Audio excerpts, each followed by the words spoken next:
Afternoon, chaps. How are we all doing? Both of us. Sunday. And I am Sunday at 2:30 and 16.5 degrees, it would appear, yeah. And I am heading south. Not exactly sure where yet, but I shall let y'all know when I get there. And I'm sure there will be a couple of interesting little spots to stop at and have a look at on the way to our final destination. So with that in mind, why don't we all get on the road and get going, yeah?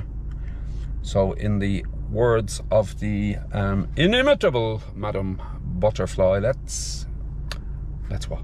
Rock and roll. I don't know. Let's go. Bah. All right, come on, lads. Let's do it. Let's rock. Flipping hell, guys. I'm after walking uphill here. I'll tell you where we are. County Tipperary. Beautiful, isn't it? Rugged, but beautiful, yeah. And look at this. That, my friends,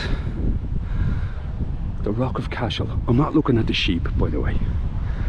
The Rock of Cashel, reputed to be one of the most spectacular medieval sites in all of Europe, yeah. Dates back to the sort of 12th century. Legend has it Saint Patrick banished the devil from a cave, I kid you not, and the result was that a rock landed here and it was built upon. Let's go and have a look-see if we can, yeah? Okie smoky, chaps, that was a serious walk up a serious hill there, yeah? Welcome to Tipperary, chaps. It ain't such a long way anymore because I have a car, and it's about an hour and a half from Dublin, yeah? This flipping building, this place is just absolutely beautiful. So imposing and rugged in such a beautiful way. An awful shame the sun isn't shining. But it is what it is. It's Ireland, you know. And I walked up that hill there, so I was out of breath, yeah. But let's give you a little bit of info on the place, yeah. It was the traditional seat of the kings of Munster for hundreds of years prior to the Norman invasion. And in the year of our Lord, 1101, the King of Munster donated his fortress on the rock to the church. And this picturesque complex has a character all of its own. And it's one of the most remarkable collections of Celtic art and medieval architecture to be found anywhere in Europe. Few remnants of the early structures survive. The majority of the current buildings on this site date from the 12th and 13th centuries, yeah? So, as you can see, I mean, it's absolutely just beautiful, isn't it not, yeah? We're going to go in a few minutes and have a little look-see, if we can. I've probably got to be quick because it's 4:30 now and it's probably got a 5 p.m. closing time. But let's head on. Let's see what we can do. Let's see if we can get in and see what's going on. All right, come on with me, chaps. Let's rock. Once again, chaps, just look at that, the rugged and wild beauty of Ireland, yeah? And this dominating the landscape, yeah? Yeah, I just, as usual with the places that I visit in Ireland, I'm just flipping blown away by it, yeah? Let's have a little walk around outside first and see what we can see. There are still, even though it's sort of coming up to sort of 4:45 p.m. when it's almost closing time, there's still quite a few people around, and as usual I'm conscious of not videotaping people, yeah.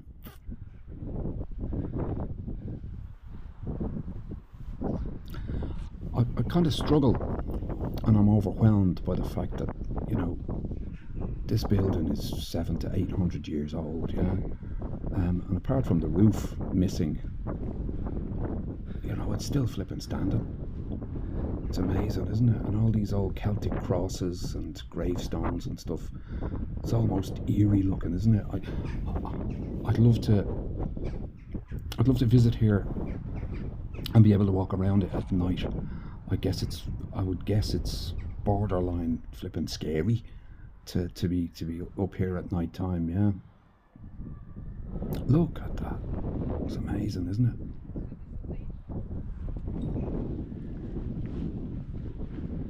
Of all the, I mean, there are places. I think I did a video a couple of months ago on Mellifont Abbey, which is in a serious state of disrepair compared to this. And there are other monastic sites around the country. None of them are as big or as impressive as this one. Look at this. Wow. Look at that. It's absolutely just gobsmacking, isn't it? I'm rarely lost for words, and but this is one of those occasions where I'm just totally blown away, yeah. And the state of repair that much of these buildings are in is quite impressive, yeah. I know for certain it's run by the Office of Public Works, so I guess they have their hands full in keeping it up to date and keeping it from, I suppose, falling down around us. I'm sure there's quite an awful lot of conservation work goes on to keep this open to the public and to keep it from sort of falling into complete disrepair and even having to be closed due to safety concerns, etc. Yeah. Wow. Look at this. I love those sort of slitted windows. And back out into the open. Terribly bad eyesight, chaps. I can't even read that. I know it's in Irish and then English, but I just can't flip and see it from here. So I have no idea why I'm taping it.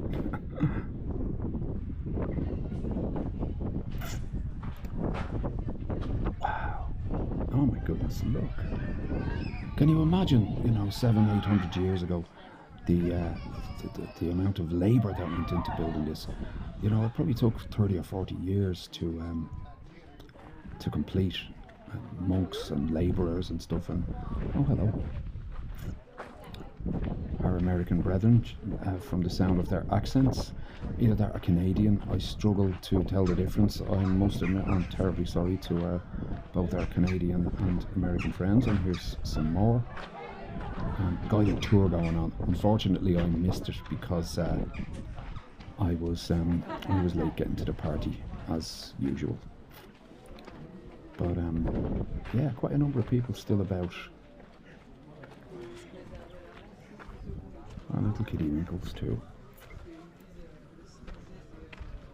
It's amazing, isn't it? Isn't it beautiful? Again, I keep going back to this, rugged beauty that Ireland seems to have. But Ireland's it's a grey country. The skies are grey. The older buildings are grey. But there's a beauty attached to it that I find it difficult to describe coherently. But there you go. And we're back into this cathedral again, yeah? Imagine it in its heyday, in all its glory, the chanting monks and the choir and, gravestones. I'm guessing that when a lot of the monks passed away, they were buried within the cathedral itself, yeah? Wow. Wow. Oh. Struggling to read that. The script is illegible. And back out into the open grey sky.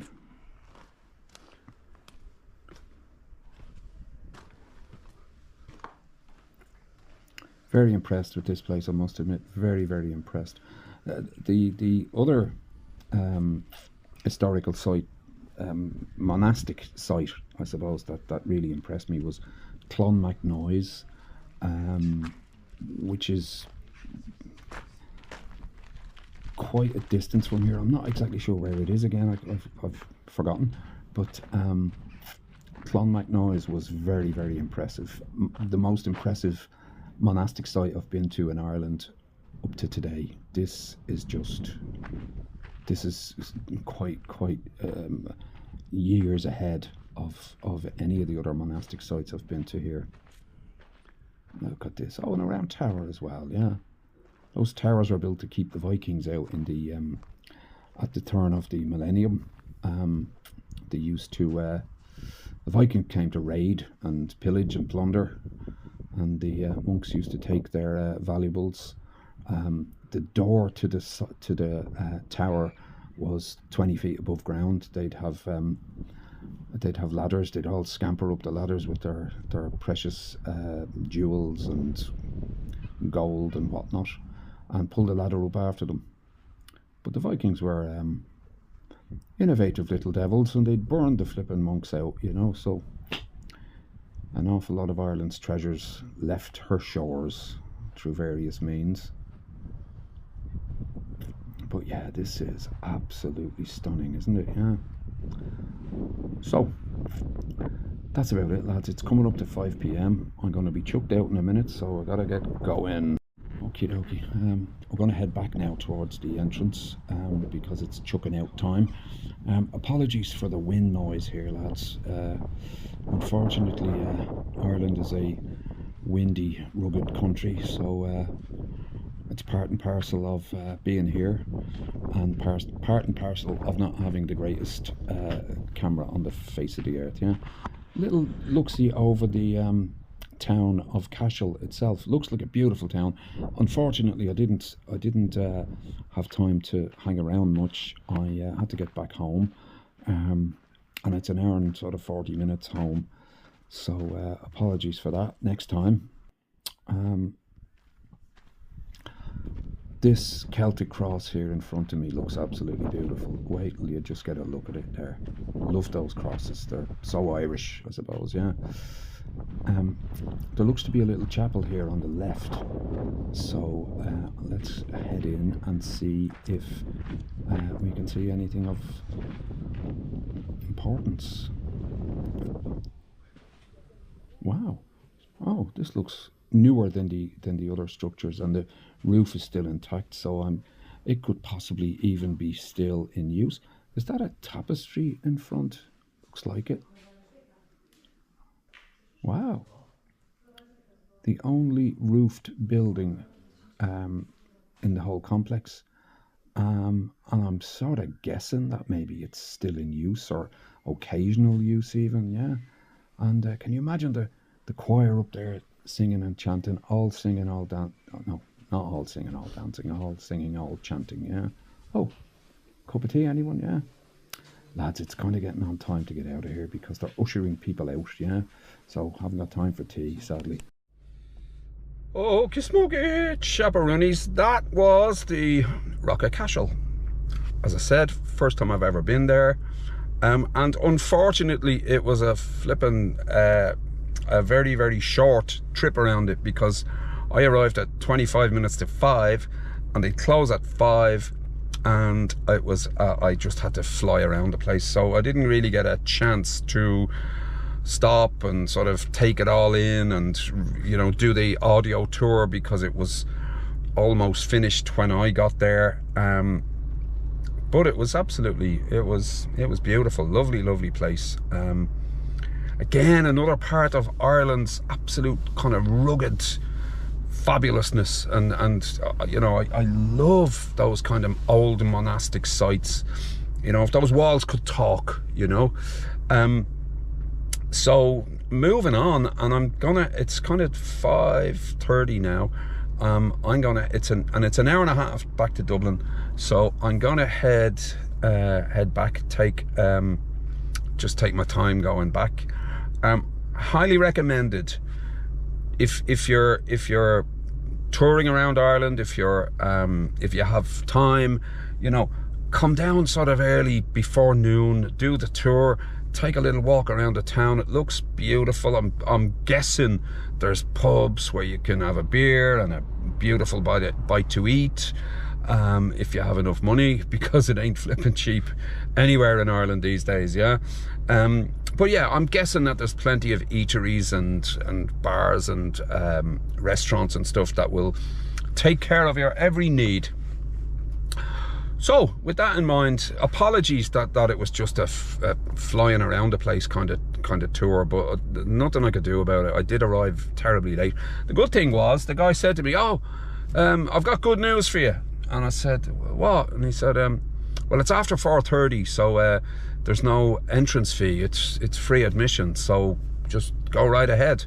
And I thought, "Oh wow, brilliant! That's excellent."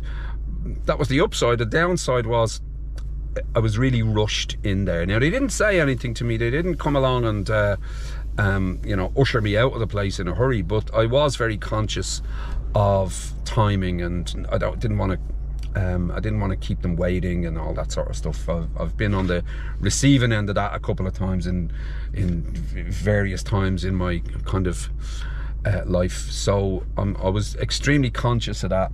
And I kind of just flew around and got in and got out as quick as I could. So apologies that it's just a glimpse of what the Rock of Cashel actually is.